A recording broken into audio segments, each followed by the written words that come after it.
Good day mga ka-JMC. So andito na naman tayo sa Budget Bikes Cavite. Meron na naman tayong bagong ipa-price update.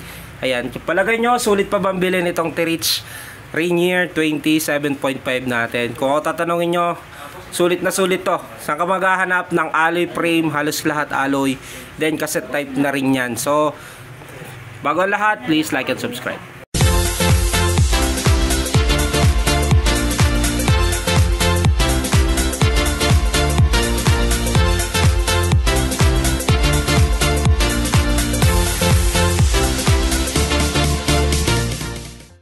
Amazing day mga ka-JMC. So ito, ipa-price update natin itong Tirich Rainier 27.5. Magkano na nga ba to sa market, no? So unang labas nito ay nasa 12,000 pesos or 12,500. Ayan, yan yung pinaka-presyo niya nung unang labas nito ni Tirich Rainier sa market.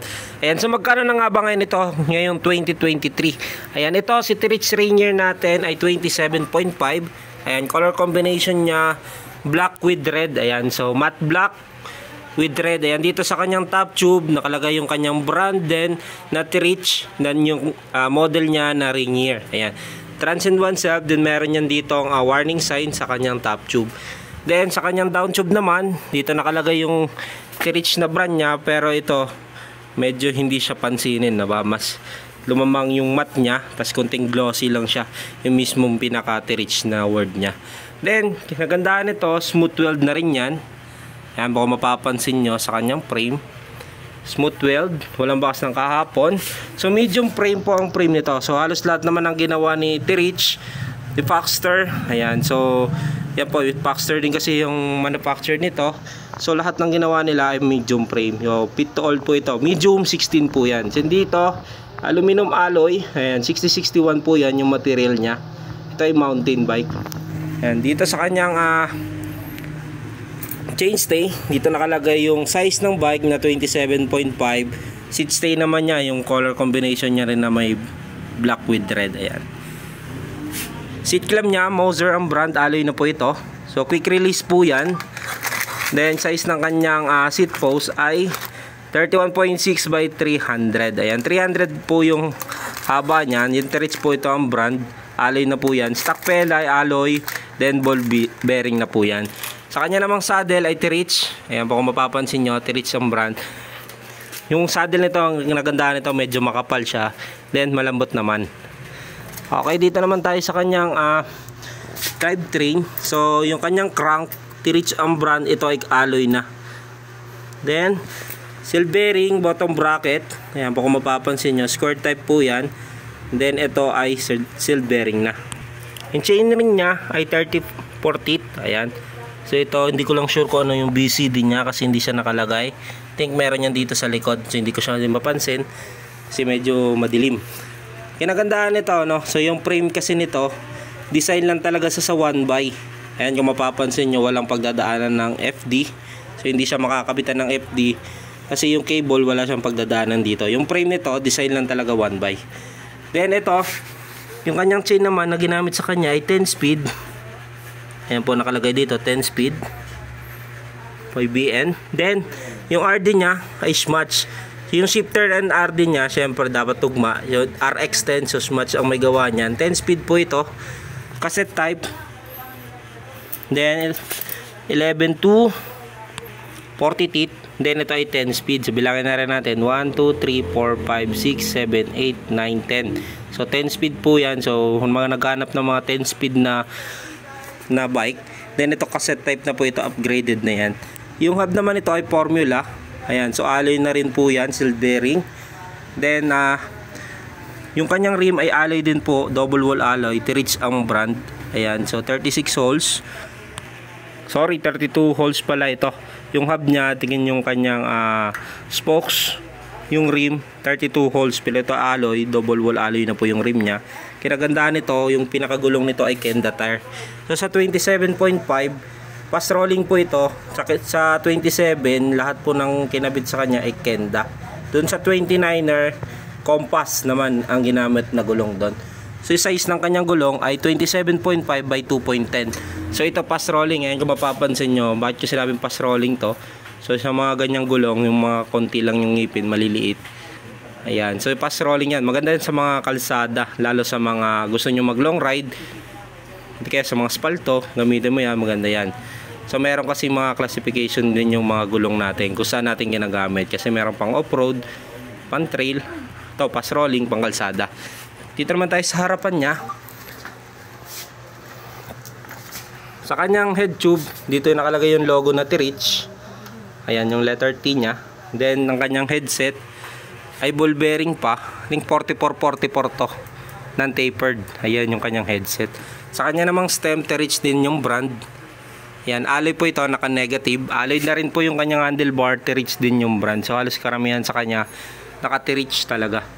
Then handle grip niya. So common po yung kanyang handle grip. Yan itong design. Sa kanya namang hydraulic, yung preno niya, Logan ang ginamit dito. Ayan po, mineral oil. So nakalagay, hydraulic po ang tawag dyan. So shifter naman niya, Schmatz RX10. Ayan, so 10 speed, so 1 by. So wala siyang shifter dito sa kabila. Dito lang sa kanyang bandang kanan. Sa fork naman ito, preload na coil. Ayan, so ito ay bakal pa yung kanyang fork. Pero ang kinagandahan nito, may lockout siya.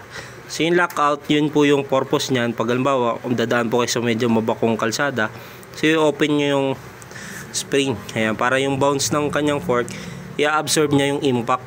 Ayan, kung paahon naman kayo, persado, gusto nyo persado sa ahon, ilock nyo para mas maganda yung performance, hindi agad kayo mapagod sa pag-ahon. Ayan, yung T-Reach din yung brand na kanyang fork. So quick release yung kanyang gulong, harap tsaka likod. Alloy yung kanyang hub, Formula ang brand. Then rotor na ginamit sa kanya, 160mm. Yan, sa mga standard naman yan, 160mm naman halos karamihan na lumalabas. Logan po yung kanyang hydraulic. So tugma dito.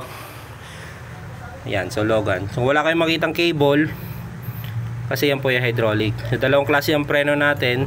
Merong mechanical, merong hydraulic pagdating sa mountain bike.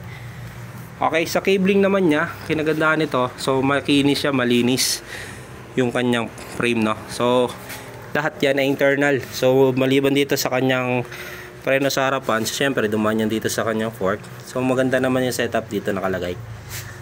Kanya namang preno sa likod, tsaka yung shifter, yung papunta sa RD. So internal dito dumaan sa left side na class na niya.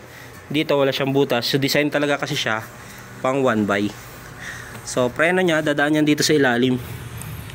Okay, so preno niya, so ito yung preno niya, papunta dito sa likod. So quick release din yung likod niya.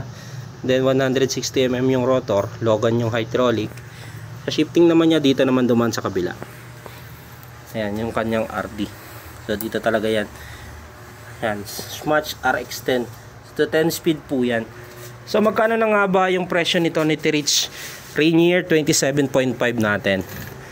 Sa mga naghanap ng 29er, sa ngayon wala kaming stocks ng 29er nito. So meron na lang kami yung 27.5.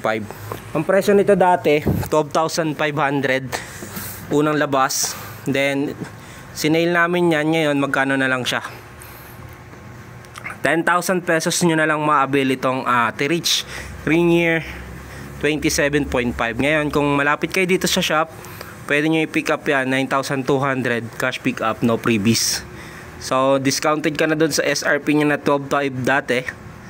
2,500 ang discount mo. Ngayon kung mas malapit ka pa dito, mas malaki ang discount mo, dagdag ka pa ng 800. Wala kang freebies pero mas malaki yung discount mo. So yan yung T-Reach Rainier natin 27.5. So yung nagustuhan ko dito, sa presyong 9,200 or 10,000 doon sa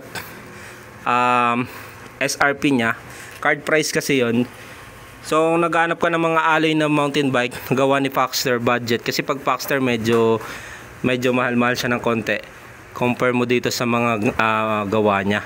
So T-Reach natin 10,000 pesos, alloy frame, halos lahat yan alloy maliban dito sa fork, cassette type ka pa. Yung cassette, yun yung upgrade version ng thread type na sprocket.